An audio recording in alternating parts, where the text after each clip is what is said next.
Salut et bienvenue dans cette nouvelle vidéo où on va pouvoir regarder ensemble comment changer l'écran tactile du poste du VV qui est souvent problématique sur Skoda aussi.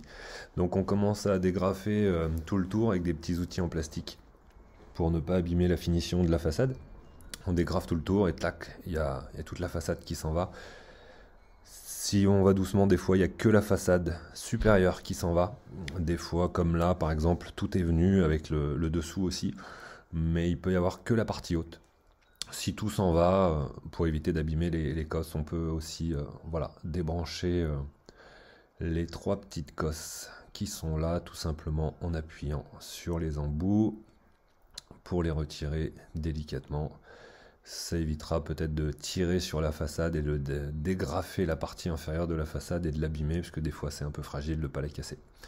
Donc là on a dégrafé les trois petites cosses, et ensuite vous pouvez tout enlever, et il restera les 4 vis pour dévisser le poste. Une fois le poste dévissé, il y a les fiches, les 3 fiches à l'arrière à enlever. Il faut les tirer et appuyer sur le bouton. Ensuite, on va enlever les petites vis qui sont là, tout autour de la façade. Pas besoin d'enlever les vis de derrière, que les vis au niveau de la façade. Et ensuite, on débranche. On enlève le lecteur CD facilement. Il y a la petite fiche blanche en bas là, du circuit imprimé qui fait la connexion avec la façade.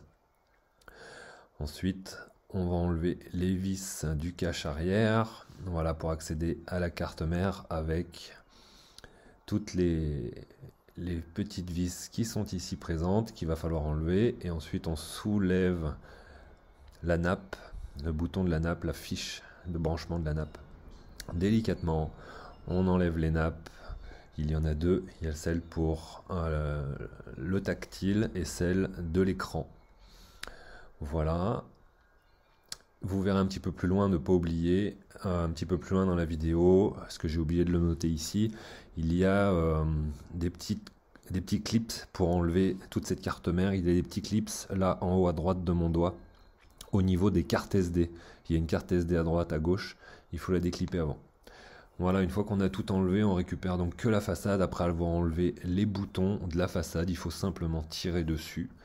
Vous accédez à l'écran qui est avec son petit cadre métallique comme ça, qu'il faut donc soulever avec un petit tournevis. Vous le dégrafez dans voilà, aux 6 endroits à l'avant et à l'arrière. On enlève le cadre aluminium. Et vous accédez à l'écran lui-même avec le tactile qui est dessus. Alors on ne va pas enlever le tactile, on le laisse.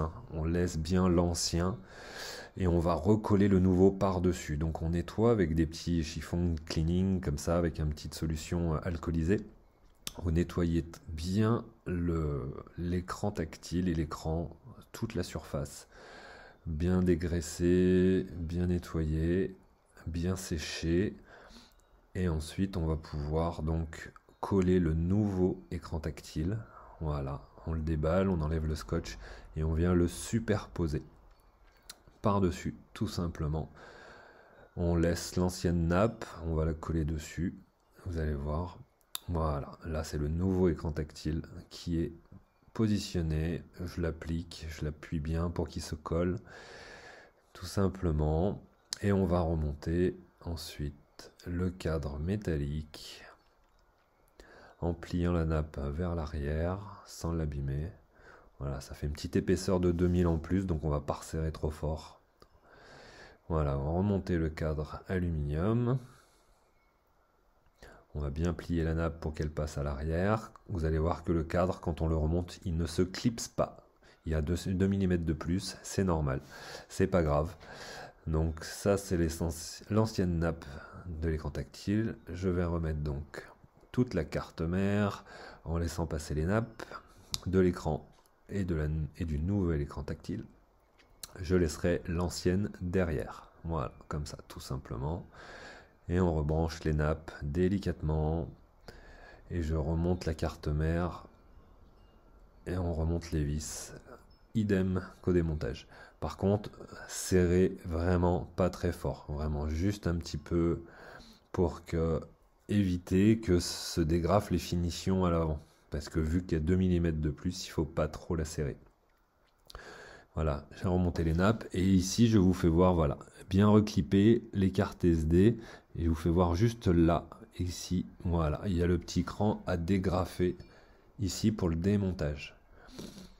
Ici et ici des deux côtés parce qu'il y a les cartes du GPS et la carte SD des deux côtés. Il faut déclipper ça pour pouvoir sortir la carte mère. Voilà, tout simplement. Une fois qu'on a remonté toutes les petites vis de la carte sur l'écran, comme vous pouvez voir, voilà, la finition est impeccable. Ça ne change absolument rien au design et à la finition de départ du... Par contre, si vous serrez trop fort, il risque d'y avoir le petit cache, la petite finition plastique autour du CD qui risque de se dégrafer. C'est pour ça qu'il faut vraiment pas serrer très fort. Ça ne gêne absolument rien au remontage du reste. Donc je remonte les vis à ces endroits de la carte mère. Tout doux, vraiment serrage juste en pression, il n'y a pas besoin de presser fort. Je remonte le cache métallique à l'arrière en remettant les vis dans les positionnements comme au démontage. Regardez bien le démontage, comment vous procédez, ce sera exactement la même pour le remontage, c'est tout simple. Et voilà, une fois avoir remonté le CD et le boîtier, je reclipe le poste dans son logement. Comme vous pouvez le voir, la finition est vraiment impeccable. On appuie pour voir le démarrage et là, verdict, test en direct. Ouais, génial. Et tous les boutons fonctionnent. Le tactile marche très bien dans tous ses emplacements. Voilà. Et ben, dites-moi si cette vidéo a pu vous aider. N'hésitez pas à vous abonner à ma chaîne pour les prochains tutos. Et merci de nous suivre. À bientôt.